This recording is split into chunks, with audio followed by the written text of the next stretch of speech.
Woo!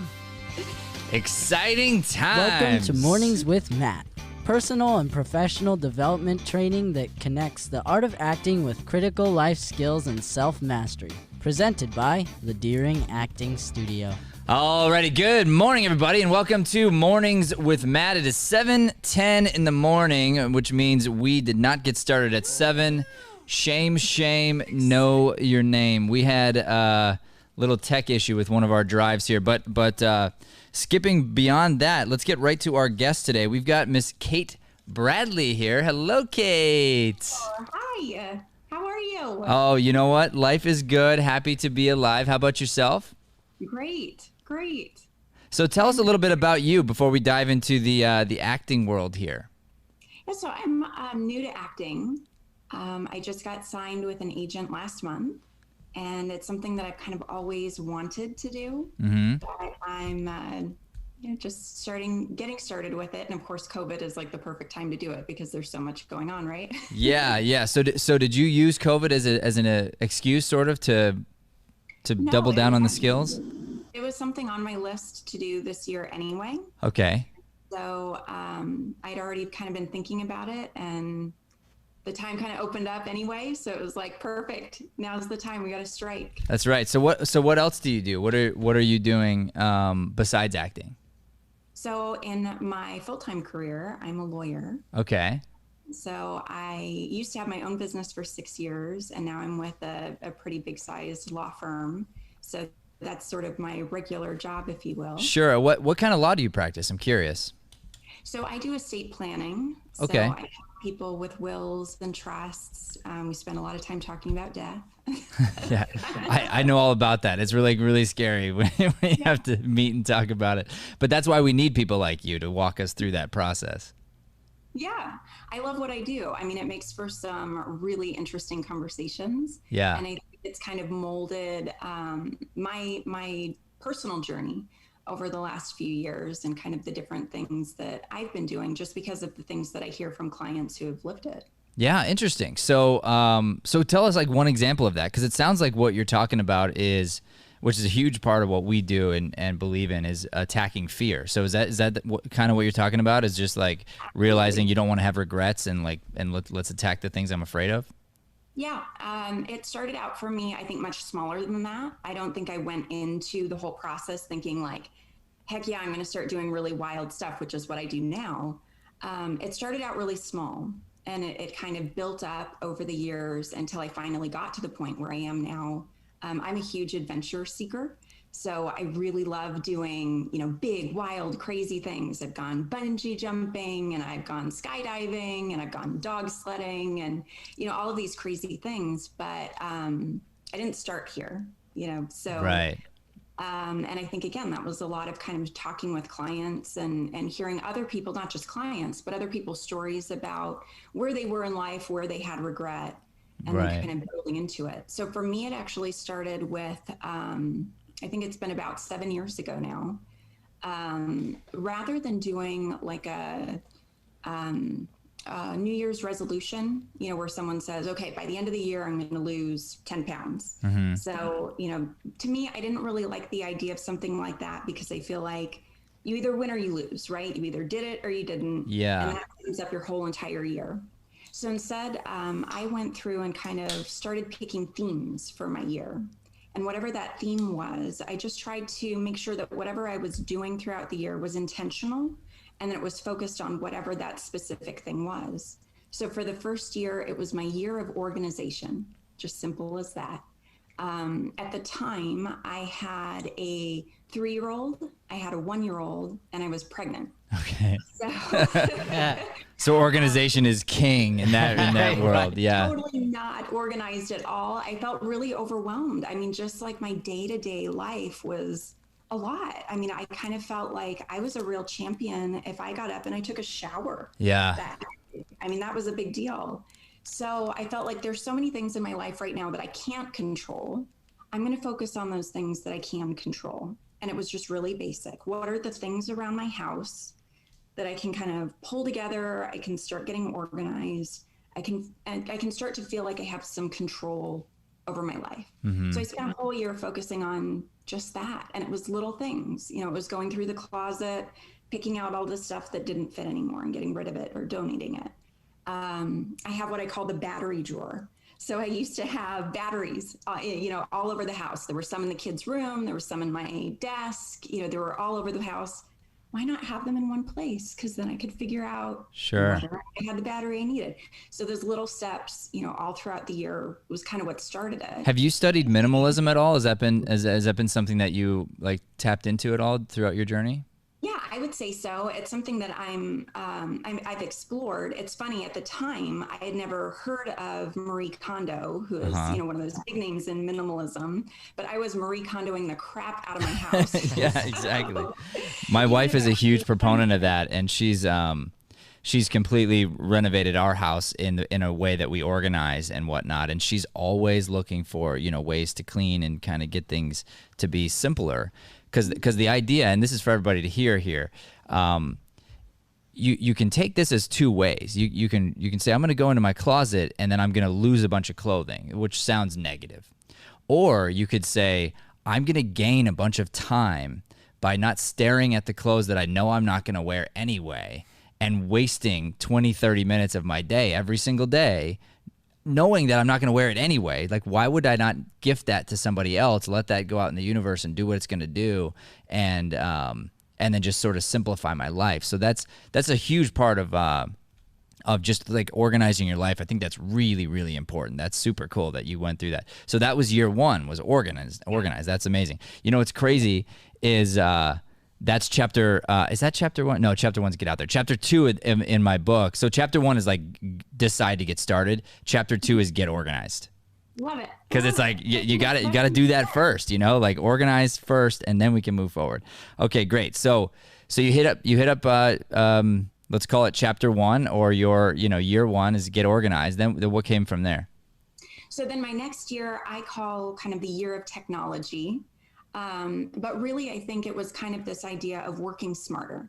Okay. So I had my stuff where I needed it to be. I had myself kind of more or less organized, but I knew that there were better systems for doing the things that I was doing. Now, at the time, I mean, you have to imagine at this point, 6 years ago, technology was a little bit different than it was today.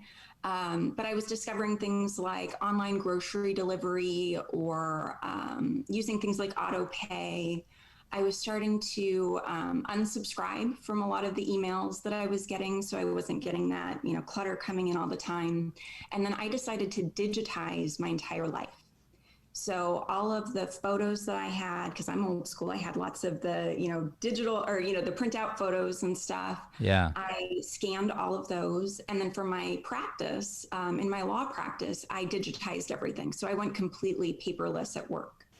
And again, it was a huge project. It took me the full year. That's massive. Yeah, of course.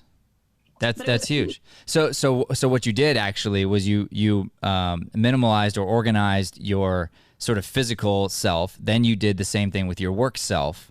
And if we look at what this is doing for Kate here, it is she is buying herself time. And you guys know how obsessed I am with time. It's our most valuable resource. If you don't understand, like you've got this bank of minutes, and we don't know how many minutes we have, but most people, myself in the past included, would spend our minutes as if they were unlimited, and they're not unlimited. So this is really cool. So by you putting in this extra work for a year, you're and this is kind of it's not an overstatement. You're gaining years of your life that you used to be wasting in paperwork and in sludge, because you're like redoing some of the same stuff you've already done. Oh yeah, I had a girlfriend who called it micro nuisances. So there are those little things in life that on their own, it's not that big of a deal. I mean, who cares? You know, the battery thing. It's like, how big of a deal is it if I have to go into my kid's room and grab a battery or look there? But cumulatively, those things add up. Yeah. I mean, you can spend a lot of time in life deleting emails that you're not going to read, or, you know, and that's not how I want to spend my life. So I love that. It was starting to kind of focus that intention. Amazing. Okay, so we went from this is, I think this is going to be its own book, by the way. You and I should co-write something here. Okay, so we went from organize to then digitize, essentially, or the year of technology. Where'd you go from there? So this was the scary year. This was the year of no. So I had a whole year where I kind of gave myself permission to say no to things. Yes. And to think about, is this how I want to be spending my time? And it could be all kinds of different things. So for me, sometimes it was a party. You know, someone would invite my kids to a party and we knew that it was going to suck up the whole weekend. Maybe, no, you know, this weekend doesn't work. We have other plans for the family, you know, things like that. So it was okay to do that. In my position as an attorney, I end up serving on a lot of boards, you know, serving with a lot of organizations and things like that.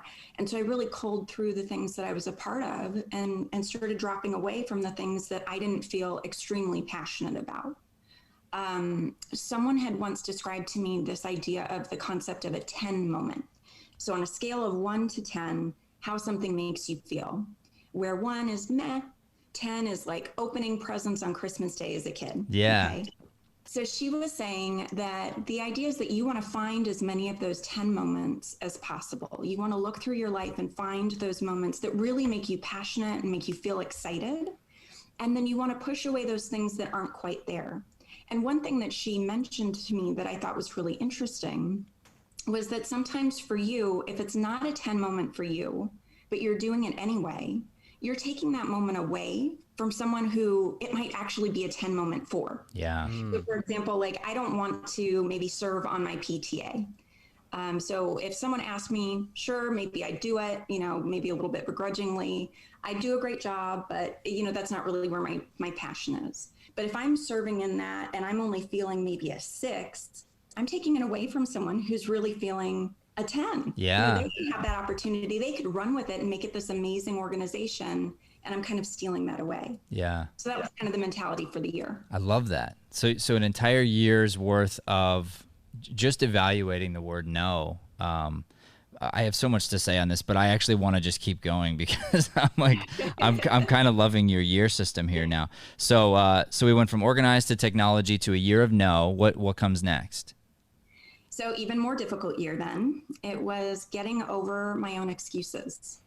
And oof, I mean, that's a tough one. Mm-hmm. But I spent some real time looking in the mirror, both physically and kind of emotionally, and deciding what things I was holding myself back from. So I wasn't giving myself permission to point the blame at other people, but what was it that I'm doing that I'm stopping myself from? And really for me, there were 3 main things.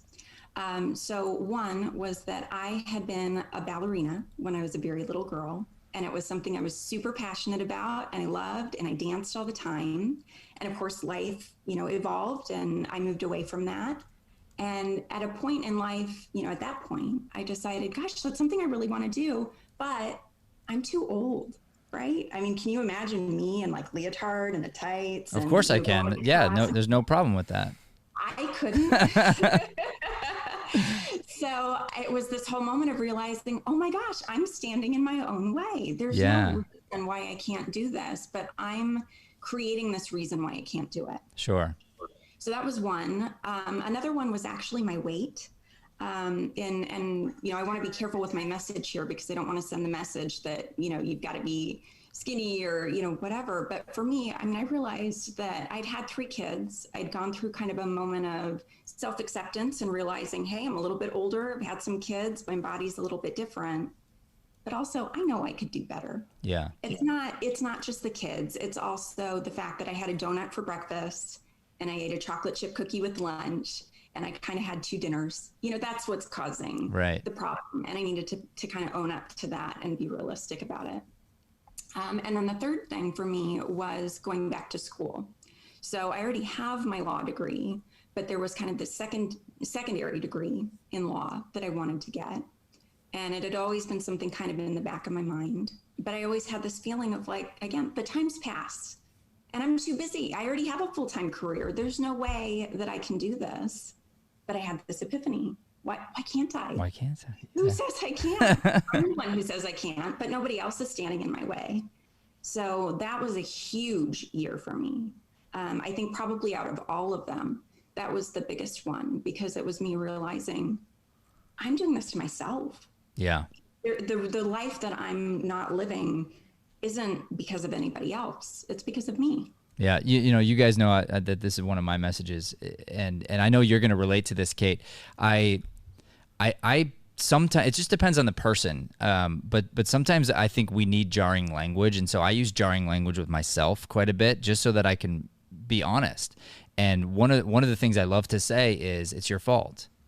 Good or for bad, it's your fault. And so don't, it's nothing to be afraid of, but like, if, as soon as you go, oh, you know what, I'm not successful in this way, whose fault is it? Mine. Okay, great. If it's your fault, then there's something you can do about it, which is like, without that, you're powerless, and you feel like, you know, the world is just going to attack you and you're playing defense. But as soon as you own up to, hey, this is my fault. And even going back to the weight thing, it is such a delicate subject matter, because all shapes and sizes are beautiful, but there is this idea of this vitality, the feeling inside, and you either are extremely happy with where you're at or you're not, but being honest with that thing, and then realizing that, okay, am I putting an excuse on this, or am I really giving my best? And I like to say, ideally earn your pillow. So when you go home at night and you rest your head on the pillow, it doesn't matter if you landed the job or you got the promotion or whatever else happened. It's, did I earn my pillow today? If I earned my pillow, I can sleep soundly. If everything went well in my day, and it was like one of those great days where I just happened to land a job and, make some money and do this and that, but I didn't give my all, it doesn't feel good. It doesn't feel as good to rest my head on the pillow. And so that's one of those like big epiphanies that I had as well, by the way. Mine was on February 2nd, 2018 is the day I woke up. So I've been doing this for a long time, the acting studio, but my life changed. And it was just like a boom. And I'm similar to you. I went through a different process of cleaning out my whole life, and physically was one of those things. So, yeah, very cool. I relate to that a lot. Well, I'd like to throw down really quick for our viewers, and it can sound so harsh. It absolutely can. But you just helped me with this recently. And like, let's take this morning, for example, right? So we ran into tech stuff, but the truth is also slept in, like, beyond what I want to. Like that's the truth. But you could make, and I would have made an excuse before about like alarm clock or whatever. And I know that that's one a lot of people like use, right? But really, what could I have done? What did I do last night that didn't set up this? Like by doing that, that's the only way something's going to get fixed when you get off a track or get someplace. And so very grateful to you for teaching me, and that's just so cool, Kate. I'm just loving what you're saying. I'm like over here like nerding out over Yeah, if you don't decide something's important to you, it won't be important. Yeah. And then at the end of the day, you're right. Like in the morning, take the show or anything else that you do, if you don't show up or you're late, you're even a minute late, it's in my mind, the idea is I didn't give enough importance to this thing. It's like, so it wasn't as important as I thought it was, or I didn't prepare myself in a certain way. But again, it all comes back to me. And once I realize that that's the case, then it's like, okay, now I have power and I can do something about this thing. Mm-hmm. So cool. All right, very good. So we went from organization to technology to saying no to getting over excuses. So what you did was you spent a lot of time freeing up your time. Then you had all this extra time probably, and you're going like, what am I going to do with it? And good for you. You did, instead of going backwards, you found, okay, what are the areas in my life that I'd really like to maximize or take to the next level? And so you rid yourself of excuses and started saying yes to potential opportunities, including putting yourself in a tutu and tights and being a ballerina. Okay, great. So what happens next? What's year 5? So that was the year of fun. I mean, that is where the magic happened. You're absolutely right. That was, for me, the year of being brave. So I was picking things that, again, maybe I'd always wanted to do, or maybe I've even actively said I would never do that, and doing it anyway. So that's where the bungee jumping and the skydiving happened. that's where I went from just taking ballet class to actually performing. So not only did I wear the tutu, I wore the tutu on stage. Right. I went up for partner. And let's talk about this for a second, about the tutu on stage thing. That's crazy. Okay, so it's a nutty thing to think about. Okay, I'm getting back into ballet, and it's not a career, but I'm gonna put myself out there and perform, and like, what a big deal, you know. But think about this, guys. None of us knew she was on stage. The only people that ever knew and saw you were the people that went to that show that day. So we tell ourselves this story of, oh, it's going to be so embarrassing, or, oh, like whatever the idea is, that the narrative that you tell yourself. And then you realize, like, wait a minute, again, this was me holding me back. If I like being on stage, I should do it because I like it. And I shouldn't not do it because I'm afraid of what everybody else is going to think of me. You know? So, yeah. We beat ourselves up way too much. I talked in class the other night, like, if somebody else bullied us the way we bully ourselves, the whole class would rally around that person and be like, stop it. Yeah. Like, yeah, it's a nonstop battle for sure. And did you say you went up for partner that year? Yeah, I went up for partner. I made it. So woo! Hey. So is that something that you have to sort of decide and apply for, or do they come get you, or how does that work? For me, I mean, it was hitting certain metrics and proving that I was able to kind of sustain myself within the practice. But I will tell you, you know, I think particularly, frankly, as a woman, I have a lot of what people call imposter syndrome, you know, this fear that you're not enough, or that at any moment you're going to be found out. And I had to kind of push through that and say, you know what, I'm looking at my numbers and I really feel like I'm there. So why not ask? You know, and what's the worst? I mean, kind of to your point about performing, it's like, what's the worst that's going to happen? Yeah. Okay, I might have some 14-year-old girls on stage who make fun of the old lady who's dancing with them.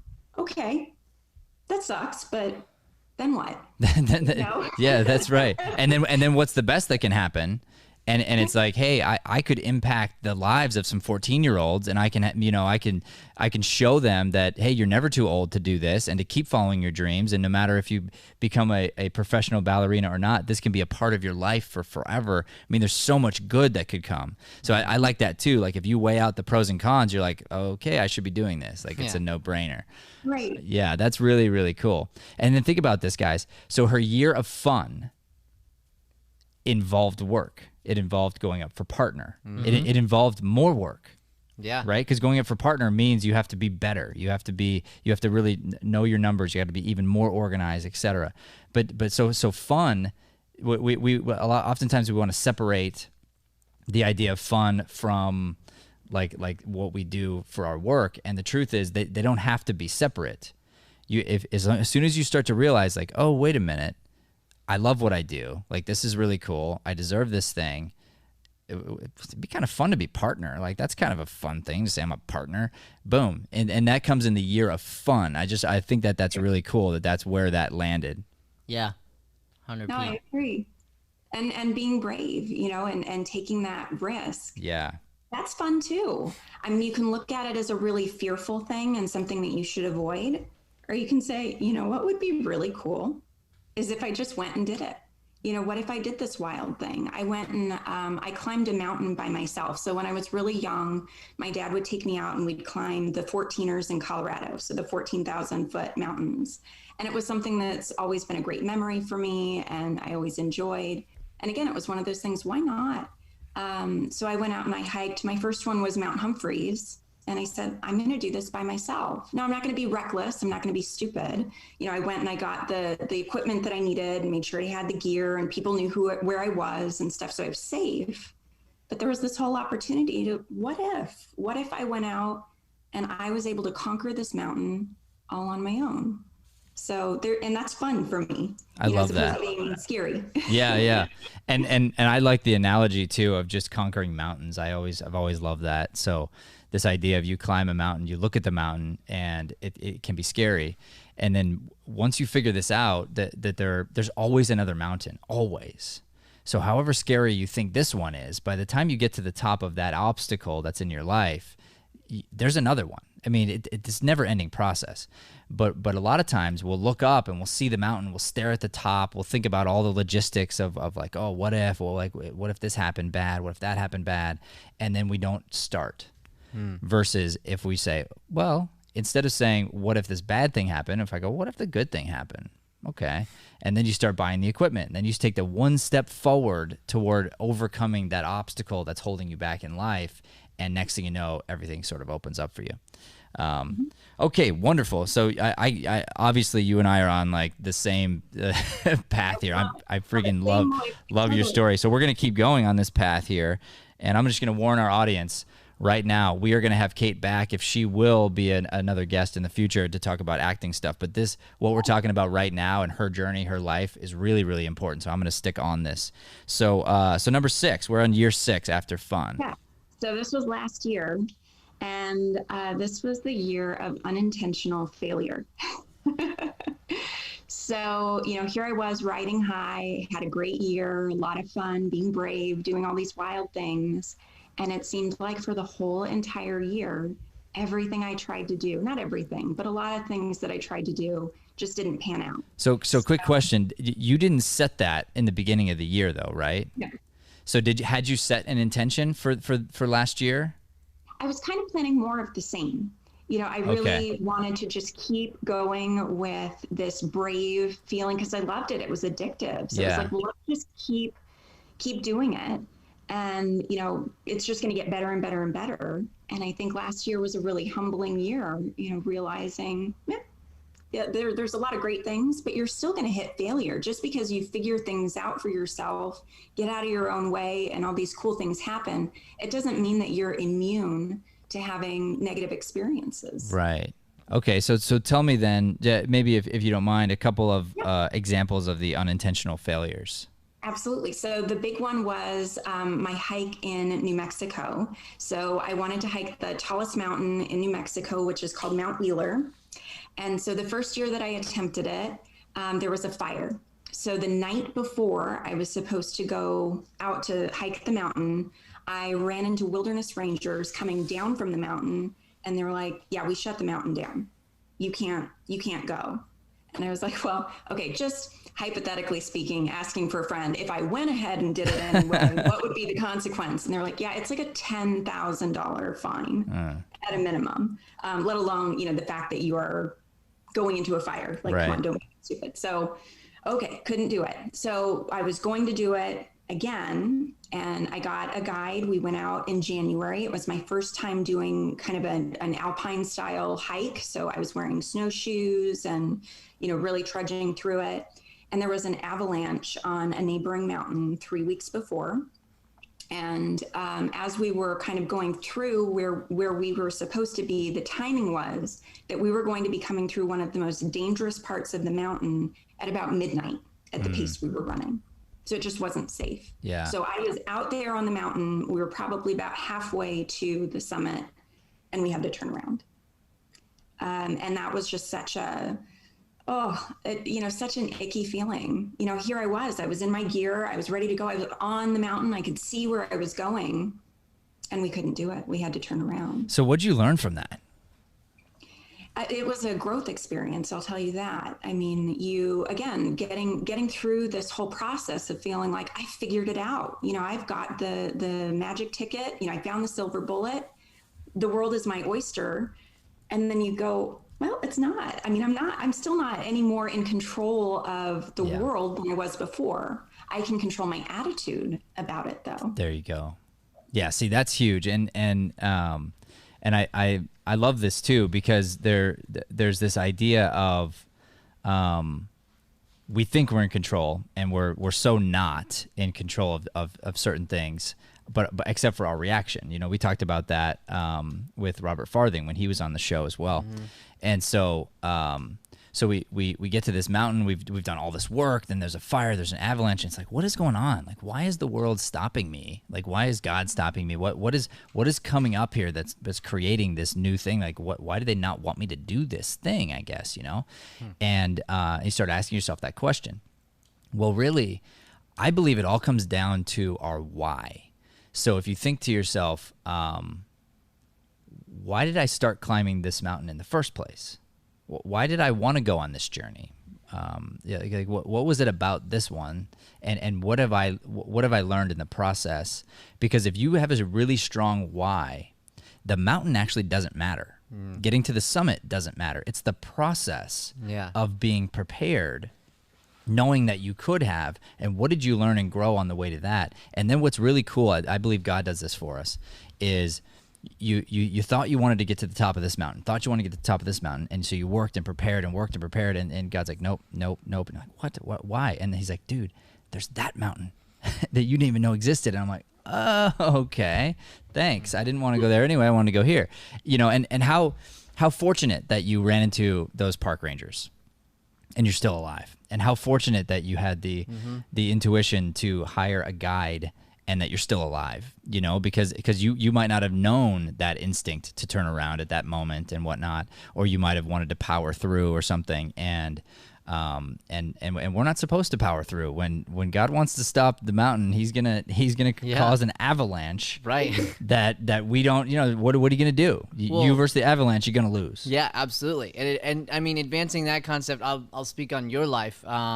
The idea of, like, with perspective, anything can be affected, even the negative stuff or what seems negative. Like, let's take your knee, for example, right? You were just at this optimal state where same kind of thing, pushing, like hiking Camelback Mountain. Like, I can't remember all the things you did on the day that you blew out your knee, but it was like a lot.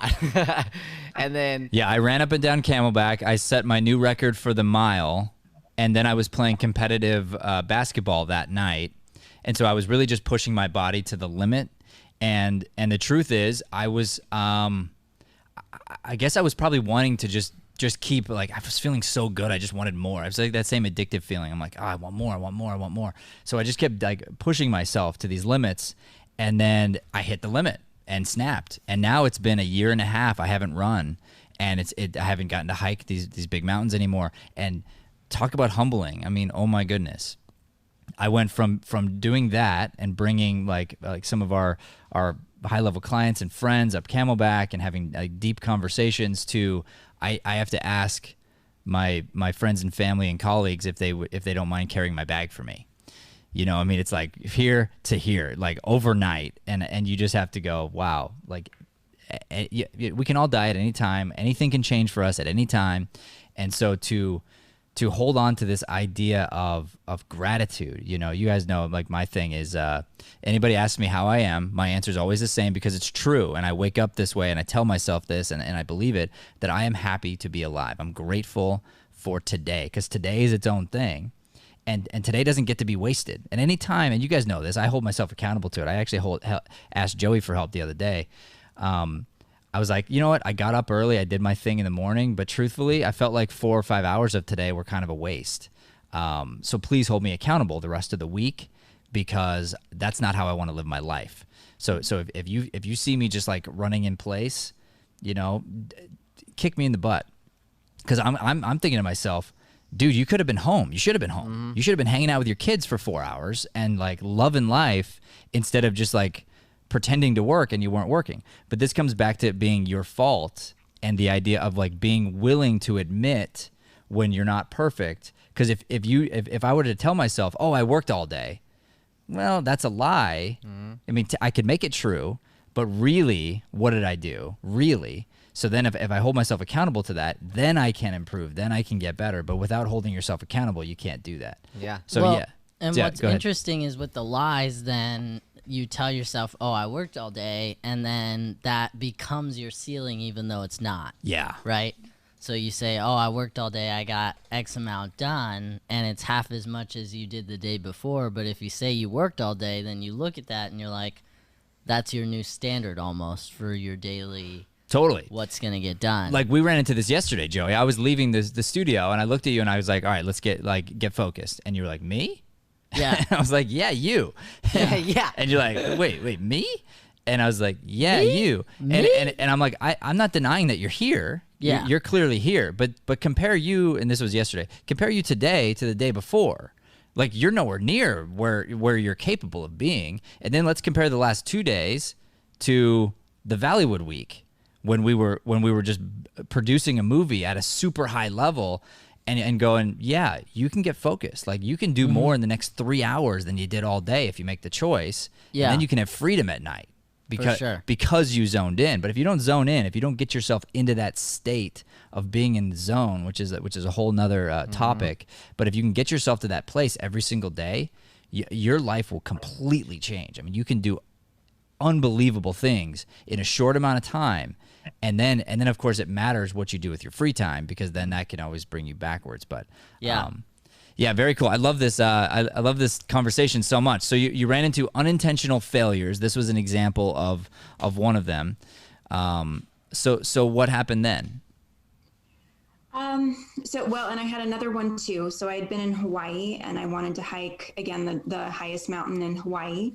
And unbeknownst to me, there was a huge protest. So the whole bottom of the mountain was blocked. So same thing, I drove out there, had all my stuff, geared up, ready to go.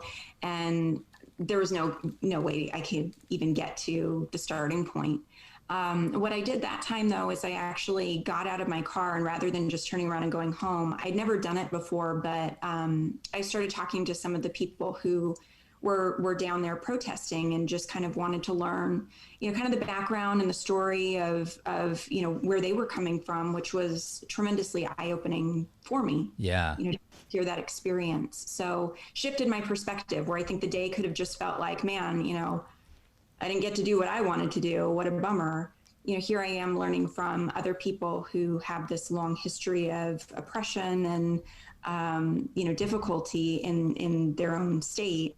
That was, again, another humbling experience, and I think a perspective change for me. And it changed that day? Was it like a light switch? Yeah, I would say so. I think with a lot of these things, with these failures, I call them failures, but, because that's what we know them as. But for me, I really believe that they're growth experiences. Just like you were saying, I think you can look at it and say, man, I really messed up, or I didn't get to do what I wanted. Or you can look at it and say, well, what did I learn? Yeah. What was the takeaway? So there were a lot of moments like that throughout the year where I felt like, I could have taken it one way and it could have really led me down a really different path. Or you can take it as that growth experience and just keep building on it. So for our audience here, I really want everyone to get a big takeaway from this. So we're going to take Kate's two experiences, and you may not personally at home, you may not connect to the idea of trying to climb the highest mountain. But if we just call a mountain the thing you want to do, okay. That's what the mountain is. Okay. So the first one, we get to the mountain, we're going to go do the thing, and then twice it get blocked. And so let's just pretend our reaction to that is sadness. Our reaction to that is like, oh, woe is me, and I didn't get to do what I want to do.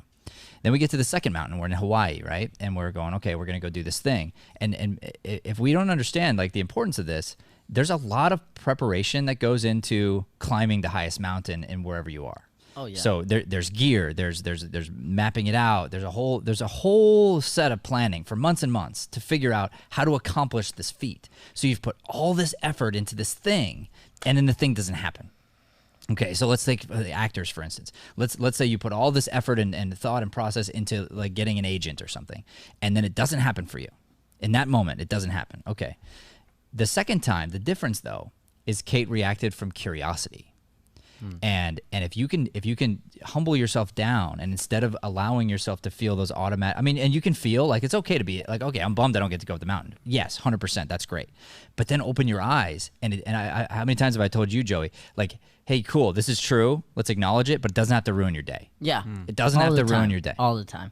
So constant reminder. So here's this mountain. Okay, I don't get to go up the mountain. All this preparation I don't get to do. Okay, bummer. I'll acknowledge that. I'll let myself feel it, but it doesn't have to ruin my day. And now I'm out here anyway. How do I make today beautiful? How do I make today special? What is it about this place and not going up the mountain that could be amazing? And that's when Kate hit the ground floor, got curious, started asking the right questions, and then, as you guys know, we've all grown, I think, through the process of coronavirus and all the protests and things that have happened, where we've opened our eyes to things that we didn't see or know or understand before, and now we're dealing with it. And then because Kate was curious, she's probably gotten to like teach her kids and expand her horizon and the people around her, and so the impact then becomes like 1,000-fold if you make that choice to be curious on the ground floor of what we would call a failure. And I love failure too. See, that's another people could call it a harsh word, and I love failure. I'm like, fail, because you have to. You know, if we're trying to build muscle, the only way to build muscle is to get yourself to failure. Yeah. So in life, if you didn't hit a failure that day, that's kind of a fail. You know, like you should be pushing yourself, and I don't mean like pushing yourself so hard that you bust your knee like I did, but pushing yourself to an uncomfortable where, you know, like things aren't exactly perfect, and there's a little bit of a failure that you were able to grow from, because if you're not growing, you're dying. You know, period. All right, awesome. So that's a really cool. So that was last year. So now we're at this year. Yeah. Did you set an intention this year after your unintentional failures? Yeah, I think I felt more of like a feeling of revenge. I want to go back and I want to do these things, and I finally want to succeed. But the interesting thing is, you know, I've gone through that. And then, of course, you know, with the pandemic, that's definitely thrown off a lot of the plans that I had. I'm finding that my new intention is more now of looking for opportunities where I can help other people. Yes, good. And so that means a lot of different things to a lot of different people. And I certainly have my own feelings about, you know, what I'm wanting to do in that arena. But what a magical moment, you know, when you can take those things that you really care about and love, and use that to inspire somebody else. Yes. Awesome. All right, I'm going to recap some of this really quick, because this is so important here. So is it 8 years or not? Is 8 years you were on now of this process? I think we're at 7. We're at 7. So 7 is this year or 8? Because I've got organized technology, no, getting over excuses, fun, unintentional failure. And revenge and helping others was actually the same year. Okay, but before I recap though, let's talk about what happened after fun. So and this is a really I think interesting thing, and something that Kate would probably agree with or acknowledge now. So what happened was seeing all the success, seeing all these things that are going right, and then feeling so good, and then going, you know what, I just want more of that. That's not specific. That's not intentional. So she had these very intentional moves that she was making. It's right under my feet, Joey, the sound, if you want to fix it. Cool. So she had these very specific, like what she's going to do in this year, and then got to this place. And this is a temptation that we all have. It's like, okay, now I'm going to kind of, and I don't want to say coast, but it's like, I'm going to do the same. I'm going to do more of the same because that feels really good. Okay, well, that's one thing. But the holy grail of this whole thing is where she's arrived to now, and it's not revenge, it is helping others. If you can help others get to the place where you feel great, there's nothing in the world better than that. No, it's still there. So real quick, before we end up in the recap stage, I want to throw this out there because this the what fixed. I love this. I just freaking love this idea, because I've also struggled with like the goal thing of doing that intention for the year. And I want to say my initial thought, literally, my brain went like this. My brain was like, all right, cool. This is so cool. I cannot wait to do this in 5 months. Like, that's what my brain did. Swear. Work like that. Right? It doesn't, right? But like when you said that, like you think yearly goal, right? What do you think? You think like it's about to be January. That's when I'm going to set it. And so I think there might be listeners out here who kind of thought the same intention for a second. And I'd like to just throw out there to everybody, I think this is so amazing that like you don't, same way you don't have to go with the same way that we've always done goals. You don't have to wait until December to decide to do that. So like this is such a cool thing that I think our listeners would really like benefit from. To think about what would your theme be, and just start it now. Start it once you decide whatever your theme needs to be. It doesn't have to be the beginning of the year, you know? Yeah, and life is a series of decisions. So when you decide, you really decide that this is who you are, this is who you're gonna be. It's a game changer. I mean, that's like it just becomes like, okay, like I've decided. It's not an if. Like this is happening. And that's yeah, that's massive. But so yes, good point. Very good point. Everybody, you can start now. You don't have to wait till the beginning of the year, but be intentional. See, the key here was intention is what I wanted to stay there. So now that we're back on intention, and it takes a pandemic sometimes to get us onto the right path, to get us onto this path of, okay, what should I be thinking about right now? You know, and it's funny, it's not revenge, you know, it's not revenge against my enemies or the mountains or whatever it is that's holding me back. But another thing everybody should take a note of before I recap again is how excited Kate gets. She's just like me about failure. Mm-hmm. Like I was like, hey, would you mind like mentioning a couple failures? She's like, oh yeah, like I'd love to talk about the failure. You know what I mean? And so when you approach it like that, those scary words cease to be scary, because it's like, yes, I love talking about that because I know it's from the failure how I grew. So I'm no problem talking about the failure. I tell you this all the time: teach from the failure. Mm-hmm. Right. Absolutely. So like I told Joey, I broke the green screen that we have back here. I broke it yesterday. It was my fault. 100% my fault. And Joey's like, you should ask for help. I was like, I did ask for help, but you were busy. And he's like, you should have asked again. I'm like, no, I shouldn't have. You were busy. I wanted you doing what you were doing. What I should have done is I should have done it the right way. I should have collapsed it down. I should have moved it the proper way. But instead, I was trying to move it all at one time. And the green screen fell. Camera fell. It's my fault. And the whole thing broke. Like the whole thing snapped yesterday. Now I was able to fix it. It's up. It's working.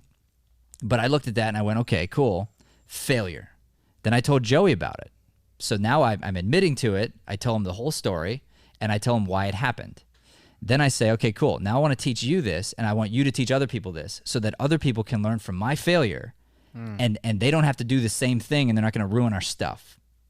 So I'm willing to admit the failure. I want to talk about the failure. Now I want you to grow from the failure, and I want everyone else who's around here to grow from my failure so that we don't have to experience it over and over and over and over again. Right? Yep. So let's take the buzz and the sound, right? That's a fail. Last night we were trying to set everything up perfect, but it got late, so we kind of called it a night. Well, we didn't practice everything. We didn't see like how the cables could be just so, right? And then you're going, okay, well, how can I just eliminate that? Great. So why was there a buzz? We failed. Okay, failure. No problem. Now, how do we get better from that thing? So the idea of like getting excited about failure, if you can make that your MO, I mean, it's like, it's so awesome. Game changer. All right, here we go. So the wonderful, magical Kate, who I didn't know was so wonderful and magical. I just thought you were just a regular old lawyer. All right, so she had these like years of growth, and she set these intentions, and it went from organize. So she organized her life, sort of Marie Kondo'd everything before Marie Kondo was a thing, and then did the same thing with technology. She dove into technology and thought, how do I minimize the clutter in my life? And then she, again, from that same idea, ventured into the word no, learning to say no to people in a positive way for a positive reason. You know, it's okay not to go to every party, not to go to every kids event, and you don't have to feel guilty about it. It's like your time is your time. So if you look at the first three things on the list, it was gaining time. It was finding ways to gain time. Then we go to number 4, which is getting over your excuses. So it's like, what do I do with all this extra time now? I have this extra time. Let me go attack the things that I've been holding myself back from. So we put on our leotard and we get to be a ballerina again, which is really cool. Then we get into fun. So now it's like, all right, I've done all these things. I've attacked these different areas of my life. I'm gonna allow myself to just like really like go after it and her version of fun, by the way, is what will be everyone's version of fun once you figure it out, and that is attacking fear. So if you look at like what she was talking about, I went bungee jumping. I did this. I became partner. Like she was doing the things that she was afraid of. And what did she do? She transmuted the word fear into fun. So fear became fun. So this is a year of fun. Then she went through unintentional failure. And I think that year, the unintentional failure was just this awakening of, hey, I wasn't being very intentional, just kind of going along the same path. But I needed that. I needed this year to understand that, okay, I've got to redirect a little bit. And now we're all the way to the place where we're looking to help others. So what a huge transformation. And if I look at where I'm at and what I'm doing, and I've told you guys, I'm just totally on my path right now. I'm nowhere near where I want to be, and I don't think I ever will be. But my day is when February 2nd, 2018, the day I woke up. It's not that long ago. Right. And this is where we get stuck, and where I've gotten stuck in the past, probably I think where you've gotten stuck, especially Bright Guy, is you look at something like this and you go, yeah, I could do that. I understand that. And then you start teaching it like you're doing it. You do it for a week. But here's the thing. This is a process. This is a 7-year process. It's not I'm trying to do it all overnight. So we look at this and we go, okay, if I have all these things that are attacking me, how do I just spend a year organizing? And that's all I focus on. And if she worried about fun during the year of organization, she'd have never gotten organized. And the thing that she called fun wouldn't have been fun because she'd have been so stressed out about the things that were holding her back in that area. Does that make sense? Totally makes sense. So you want to think about this and go like, my life can change. Everything can change for me. I make the decision to take the steps of changing who I am and how I approach things. But at the same time, I'm not expecting this like overnight transformation. I'm willing to give myself the time to live in the place that I'm at and kind of just like step by step overcome these certain obstacles. Would you agree? Was that a pretty good wrap there of what you got going on? It's fun to, this is something I obviously think a lot about. So it's really cool to hear from someone else's perspective, kind of how you're perceiving it. And I think you're hitting the nail on the head. Have you written a book? I want to. You need to. You need to. Yeah. That should be your. Yeah, I think that's part of this year. I'm gonna throw pass you the ball here. That's a part of helping others. So that's a process that I've been through and I'm going through. And once I started it, you're gonna get addicted to that too. It's this thing where when you put the pen to paper and you do it not for yourself, not to become a best-selling author, even though that's my expectation still, I'm sincerely trying to help more people. And that's why the show exists. Is like, okay, I could help you one-on-one, or you could help me one-on-one, or the show could help potentially people around the world because it's out there now. And so just thinking to yourself, the most unselfish thing I could do would be to put some of these stories down to paper. And I mean, right now you've got 7 chapters, and all you have to do is kind of organize those thoughts and put them into something where it's going to be, life-giving for somebody. And write from the failure. You write from the place of that mom who had 3 kids, who was feeling buried, feeling like if I just took a shower today, it's a success. And that's okay, by the way, because my wife is home with 3 kids, and I'm telling you, it's hard. Like, it's really hard. But your life doesn't have, even with 3 kids, it doesn't have to always feel like you're being attacked. You just got to start systematically going after these things that are right in front of you that can make things easier. So, I think you should write a book. Well, thank you. I will. Perfect. You hear that? I will. I will. I like that. All right, ladies and gentlemen, that is our show today. We don't really need to go into too much deeper talk. Kate, I'm going to have you back, okay? I know you had some questions for me, but we're going to dive into that on the next time. We'll try to have you back for another episode. Ladies and gentlemen, this has been Mornings with Matt. Thank you so much for tuning in. Please do not forget to like, subscribe, and share this channel. Helps us spread this light-driven content to the planet. Thank you. God bless. Bye, Kate. Thank you. Bye. Thanks, guys. Thanks for listening to Mornings with Matt. Please like, subscribe, and follow us at Deering Acting Studio to keep up with the latest content.